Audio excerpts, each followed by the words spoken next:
So in my head, I was like, okay, I'm gonna accept Christ in front of everybody right now. Then I'm gonna go home and snort drugs until I don't want to do them anymore. And that was my way of thinking. So I received Christ at the church. I went home, neglected my daughter and put her in front of the TV. I remember I grabbed a $100 bill. I always used a $100 bill for some reason, pride or something. I chopped up my crystal meth, got it all smooth and powdery, and I snorted a big old line. And I held the bill and I looked up and I said, Jesus, if you're real like that pastor said, then you got to take these drugs from me. Come into my life, come into my heart. And I just got quiet. I said, search me right now, search my heart. And I stayed silent. And I said, you know I want to quit. You know I want to be a good dad for this kid. She lost her mother to drugs, and she's going to lose me if I don't quit. Amen.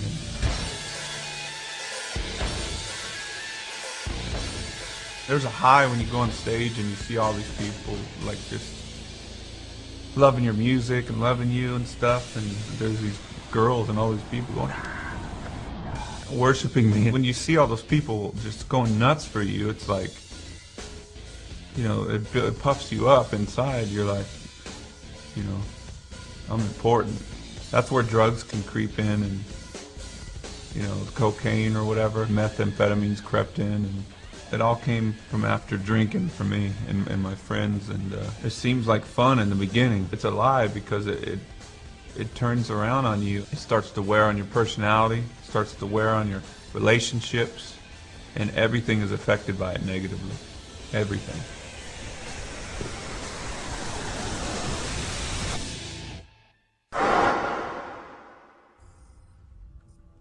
There was a few times where life seemed good. My daughter Janaea, she came into the world, and I was like, it was just such a euphoric feeling.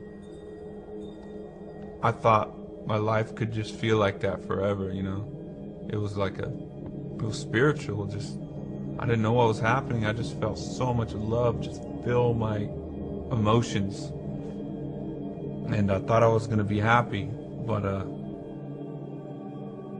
I just couldn't stay sober. I didn't know how. I hit rock bottom. I had swore that I would never do methamphetamines again, because I saw what it did to my child's mother. It just took her feelings away and made her leave her kid. I just wanted her dead. I wanted to kill her. I thought she was a scum of the earth, and you know, how could she do drugs like that and let the drugs win her like that? So I never was going to do meth again.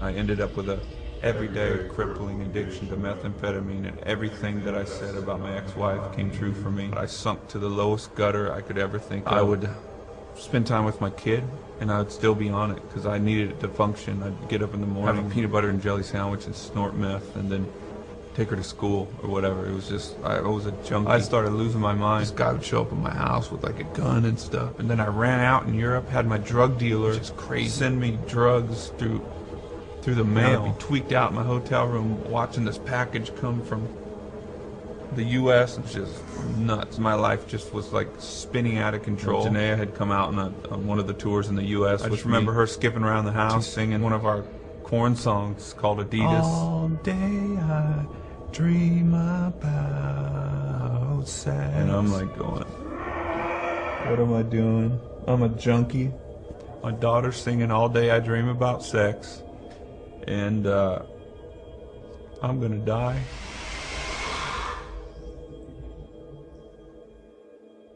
Father? My real estate broker, Eric, he said, Brian, I don't mean to be weird with you. I hope you don't take this the wrong way, but I felt the scripture like jump out at me. I've never done this before, you know, so I don't really know how to do this, but I felt like this would mean something to you. It's Matthew 11:28. Come to me, all who are weary and burdened, and I will give you rest. I remember all tweaked out. I looked up in the dictionary, weary. I looked up burdened, and I pulled the scripture apart, and I was like, oh, I'm weary and burdened, and I need rest for my soul. And I didn't know if it was real, but you know, they invited me to church a couple weeks later, and I received Christ at the church. I went home, neglected my daughter, got it all smooth and powdery. Jesus, you got to take these drugs from me. Search me right now. Search my heart.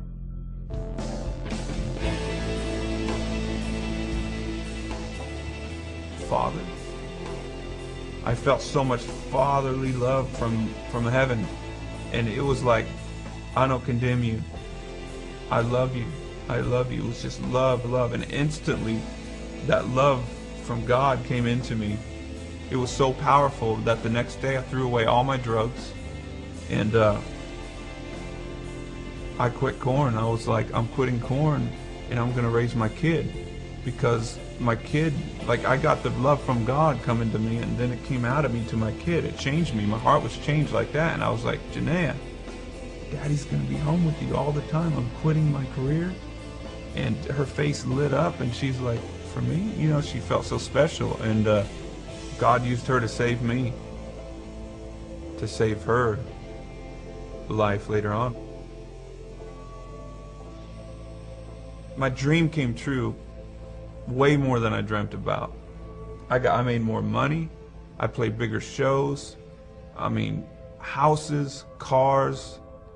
I tried drugs, I tried sex, I tried everything to try to get pleasure out of this life. And I thought that I could fulfill my life with all this stuff by having my dream come true, and it came true. But it didn't fulfill it. When Christ came in, that feeling, he gives you the gift of understanding life, which is everything was created for Christ and by him. And we're created to be with him. And it's the most incredible feeling, because you're where you belong. And contentment is given to you in life, because you don't have to look anywhere else. And you're exactly where you need to be. And the question about life is answered. I'm Brian Welch, and I am second.